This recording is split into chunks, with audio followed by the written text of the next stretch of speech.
What is up, everybody? It is Alex from Heavy New York here at Aftershock Festival 2022, and this time we are here with Fonzie of the almighty Heartsick. Thanks for being here, man. Dude, thank you for having us, man. Thank you so much. Honored. Oh, it's great to have you here, man. It's great to have you here. Your latest single is Crown now, Yes. and is this maybe a good representation of the direction Heartsick is going into after your self-titled album and Sleep Cycles? Oh, absolutely. I think like with that song, we definitely, the songs that we were releasing, we really looked at what we did on the self-titled, and then we went into Sleep Cycles and really wanted to do more of that. And with Crown and Vice City and Where the Trees Touch the Sun, we really, to us, like, it felt like in order for us to separate ourselves from what the way that metal and metalcore is right now, new metal, we needed to do something that was really outside of the box, but still within our wheelhouse, and definitely something that we're looking at and continuing that sort of pace. Is this evolution that you're going through always like a preconceived idea? Did you envision Heartsick taking this direction, or did it kind of just happen that way? It's a little bit of both. So we went and we started writing some new songs. So the pandemic happened, and we've been writing. We wrote like and recorded like 23 songs during the last 2 years of the pandemic. And we went over there and we were like, okay, these songs that we did on Sleep Cycles we really like, and these were really cool. And we just started writing, and whatever we wrote in the studio, if we just like it, we're like, yeah, that's what we're gonna do. Like, we don't really go in with the mindset of like, we want this to be this exactly. We just go in and say, we have this riff, where can it go? And then we just work on it that way, you know? And when it comes to lyrics, is there ever a time where maybe a lyrical idea or a lyrical concept could help maybe influence the direction of the sound? Absolutely, yeah. I mean, there's plenty of times we've gone into the studio with our producer, Josh Roeder. He's the same guy that does Lorna Shore. And we'll go in there and we're like, oh, we have this idea, and then we'll play the riff, and then that riff completely changes, and then the vocal melody for that will change. So it's like, it's really cool listening to our demos, because like, especially for me, because of the vocal stuff that I do, and then we finish the song, like, it's like nowhere near what it was. Yeah. So yeah, it's always changing, always. And, you know, having multiple expressions of your voice between melody and very aggressive vocals, would you say that having different vocal techniques also maybe represent a different side of who you personally are? Absolutely, yeah, man. I love heavy metal, but I love all sorts of music. I love rap, I love R&B, I love jazz. I'm a really big fan of all of those things. So I always want to, as a singer and as a vocalist, I always want to put myself in really uncomfortable situations so I can learn how that happens.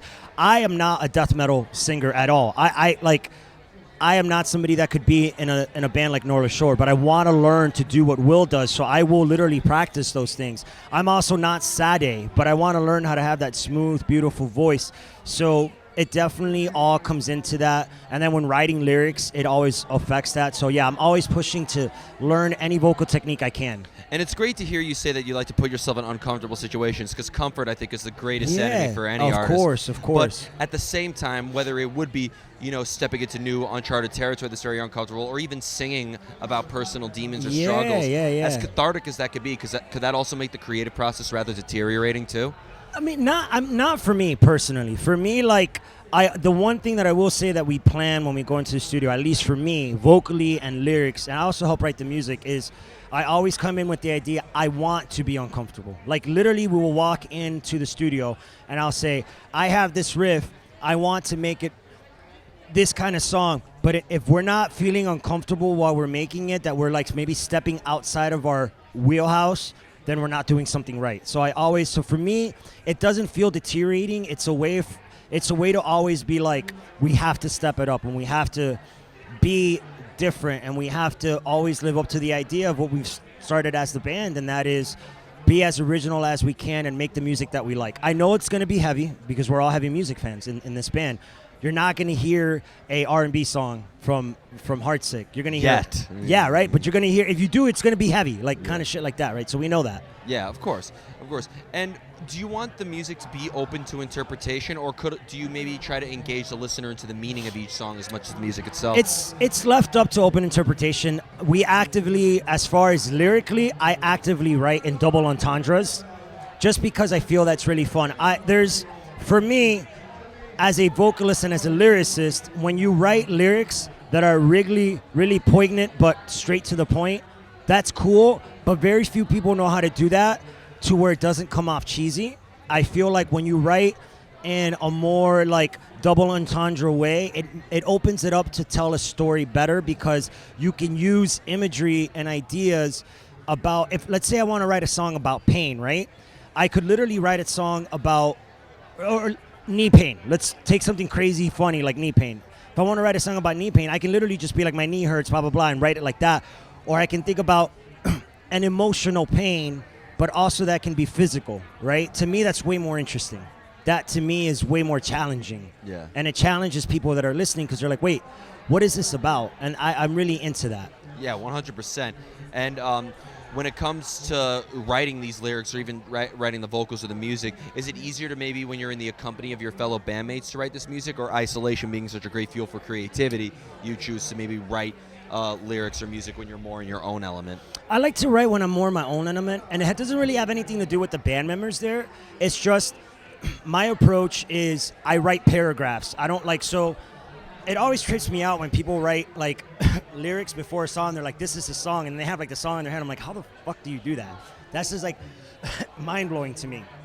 My process is I need to listen to the music, and then I'll go home or I'll be in the studio and just literally write a paragraph about whatever idea that gives me, and it doesn't make any sense. It's like I'll write, like the song maybe strikes for me to write about I don't know, like a nightmare I had, and I will just literally write a paragraph about the nightmare, and then start taking out words that are cool, and then build around those words to tell a story.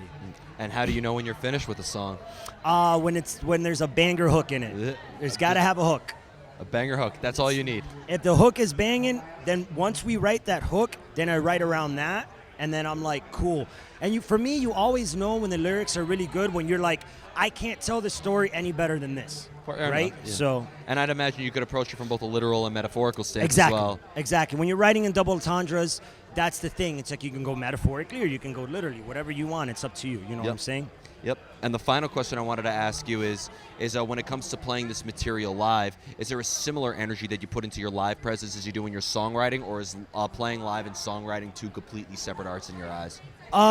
It's the same but different. In the studio, I'm really trying to focus on writing the best story that I can that really puts out all the emotions and the things that I may be going through within that lyric or whatever it is or whatever the song, because I don't really write with like there's, you know, for example, let's take Glasshaw's first record, Everything You've Ever Wanted to Know About Silence. Album. Love that record, right? He wrote an entire record about a breakup that he was going through. I think that's amazing. I think only Daryl Palumbo could do a record like that. Yeah. I can't do that. I can't write an entire record about one thing that happens to me. I read a lot. I watch a lot. I'm a film major at school, so for me, storytelling is a really big deal. So sticking to only one story doesn't really satisfy my palate for artistry. So I'm always trying to tell different stories. So that's why I kind of isolate myself, because I don't want that story to be influenced within that moment, because maybe the band, somebody else has an idea and it takes the story this way. I want to put the story there and then come back to them and be like, yo, what do you think about this? And then the story can take a development there. But if you're bringing songs in from a different album, if you do a Sleep Cycle song and then a self-titled song and then followed by The Crown, does that bring a different layer of context when you kind of play it non-chronologically? Yes, yeah, because we're not a band that sticks to a specific style. So when you have all of that and then you put that to the live stage setting, all those songs that were written within those boundaries or whatever you want to call them, and then we put them on stage, it's like, it's exponential to us. Like when I'm on stage, I really feel what I'm talking about. Like I don't care how many people are out there. There could be 10 people, which we've played to 10 people. We've played to nobody, and we've played to 10,000 people.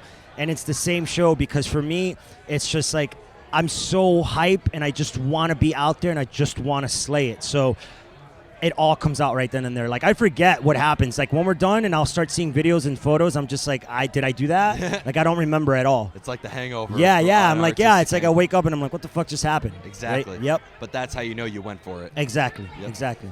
So before we go, I want to thank you so much for your time No, thanks today. for having us, man. Anytime, man. Anytime. Is there just anything else that you would like to promote for the for Heartsick? We got this new single out. Any live? Any more new singles, new albums, or tours coming out? Yeah. So we have a new single coming out. It's called Event Horizon. That is actually like pretty much a double entendre, but straight story about my favorite horror movie, which is Event Horizon. Watch it if you haven't seen it. We're going to be touring in Puerto Rico at the end of November until the beginning of December. We'll be doing that. Event Horizon comes out October 24th. So that'll be the new single. And then in 2023, we have some announcements for tours that we really can't say just yet. So, yeah, other than that, I appreciate you taking our flyer because I just handed you a flyer because you print flyers for our – I still do old school promotion, and I just stand out there in the lines, and I just do that. You know what? It's good, and I think a lot of underground bands could learn from that. Good, yeah. It's awesome. I really appreciate it. No, I appreciate you having me, man. Thank you. Everybody, we are here with Heartsick. Be sure to check out their new single, The Crown, if you haven't already. Hold on, wait, no, that's a Zelda tattoo. Oh, yeah, it is. Yes, Link. Yep. Yes. Fuck Zelda, Avatar, and Lacuna Coil. Yes. Fuck yes. I'm glad you noticed that, man. Of course. I'm an 80s baby. Fuck yeah. I'm a 90s baby. It's all good. Link, Zelda, all the great games, man. Okay, I'm the 3D Zelda guy. There you go. Thank you so much. Everybody, Heartsick. We will see you next time on Heavy New York. Heavy New York.